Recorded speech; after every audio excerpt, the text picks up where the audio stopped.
రేపు స్వాతంత్ర దినోత్సవం రోజున ఈ భారతదేశానికి స్వాతంత్రం వచ్చితే భారతీయులు ఎంత సంతోషపడ్డారో అదే రోజు ముఖ్యమంత్రి గారు పట్టుదలతోటి 2 లక్షల లోపు రుణం ఉన్నటువంటి నా రైతాంగ సోదరులకి నేను రుణమాఫీ చేస్తాను అని చెప్పి ఆయన ఇచ్చినటువంటి వాగ్దానానికి అనుగుణంగా అదే రోజున రుణమాఫీ చేయాలనే పట్టుదలతోటి ఎక్కడ చేయాలా, ఏ రకంగా చేయాలి, మంత్రులందరూ జిల్లాల్లో వారి వారి పతాకావిష్కరణలకు వెళ్తారు కదా, జాతీయ జెండాలు ఎగరేయటానికి ఏం చేద్దామని చెప్పి డిస్కషన్ చేస్తున్న సందర్భంలో ఆ రోజే గోదావరి జలాలు వైరా ప్రాజెక్టుకి రావటానికి అవి ప్రయత్నం చేస్తున్నాయి.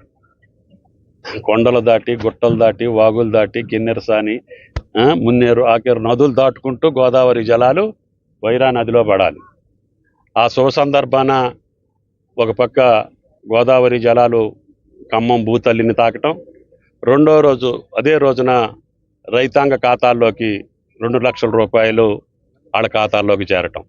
ఈ రెండింటి శుభ సందర్భాన్ని పురస్కరించుకొని అన్న ఎక్కడ చేద్దామంటే మా రామదాస్ గారు అడుగుతున్నారు, వైరాలోనే మీటింగ్ పెట్టాలంటున్నారు. ఇది ఎడ్వర్క్స్లో పెట్టొచ్చు, 2వ పంప్ హౌస్ దగ్గర పెట్టొచ్చు, 3వ పంప్ హౌస్ దగ్గర కూడా పెట్టొచ్చు. కానీ అవన్నీ అటవీ ప్రాంతాలు, అక్కడ ఇప్పుడుకిప్పుడు ఇరిగేషన్ వచ్చే అవకాశం లేదు. ఇరిగేషన్ వచ్చేది వైరా నియోజకవర్గం, మధిర నియోజకవర్గం, సత్తుపల్లి నియోజకవర్గానికి ఇప్పుడున్నటువంటి తయారైనటువంటి పంప్ హౌస్ల ద్వారా వస్తాయి. రేపు భవిష్యత్తులో జూలూరుపాటు టన్నెల్ అయిపోయిన తర్వాత మిగతా జిల్లా మొత్తానికి వెళ్తాయి. మేము ముఖ్యమంత్రి గారిని ఏం అడగదలుచుకున్నామంటే, ఇరిగేషన్ మంత్రి గారిని, ముఖ్యమంత్రి గారిని, ఈ వైరా జూలూరుపాటు టన్నెల్ వరకు పూర్తయినటువంటి కాలువకి డిస్ట్రిబ్యూటరీస్ ఈ సంవత్సరం మొదలు పెట్టాలి. అది కొత్తగూడెం నియోజకవర్గం, పినపాక నియోజకవర్గం, అదేవిధంగా అశ్వారాపేట నియోజకవర్గం, అన్ని నియోజకవర్గాల్లో సీతారామ కాలువకు సంబంధించినటువంటి డిస్ట్రిబ్యూటరీస్ అన్నీ కూడా 1.5 2 లక్షల ఎకరాలకి రేపు వచ్చే సీజన్ కల్లా ఆ కాలువలు తయారు చేయాలి. ఈ టన్నెల్ పూర్తయ్యే లోపల వైరా ప్రాజెక్టు కింద ఉన్నటువంటి నాగార్జున సాగర్ ఆయకట్టు మొత్తానికి, లంకాసాగర్ ప్రాజెక్టు కింద ఉన్నటువంటి ఆయకట్టుకి, మధ్యలో ఉన్నటువంటి మైన్ ఇరిగేషన్ చెరువులన్నిటికీ సుమారు 1.5 2 లక్షల ఎకరాలకి గోదావరి జలాలు భవిష్యత్తులో, ఈరోజు అదృష్టవశాత్తు కృష్ణమ్మ కరుణించింది.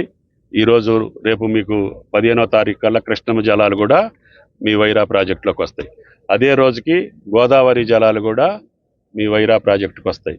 ఆ శుభ సందర్భాన్ని పురస్కరించుకొని ఎమ్మెల్యే గారి కోరిక, జిల్లా అధ్యక్షుల కోరిక, మేము మంత్రులను కోరిన మీదట ముఖ్యమంత్రి గారు ఆ రోజు ఆయనకి టైట్ ప్రోగ్రాం ఉంది.